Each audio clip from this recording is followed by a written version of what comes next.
पोखरी को पशिगला कार दुई जनकर मृत्यु। गंजाम कविसूर्यनगर थाना गंगापुर गाँ निकट में दुर्घटना घटी। मृतक हेले नीलांचल पात्र और संतोष महापात्र।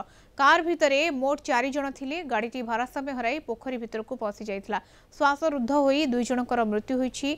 अन्य 2 जन को उद्धार करा जाइछि। दुर्घटनाग्रस्त कार को जबत करी तदंत करुछि पुलिस।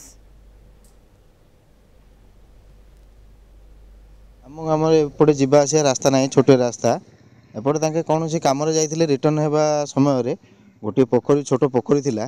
पोखरी भितर कार टी आम देखा पाइलु पोखरी भितर कार टी पड़ जाइए। से घटनास्थल में 2 जन मृत्युवरण करते सांगे सांगे पुलिस टीम आसी से उद्धार कले।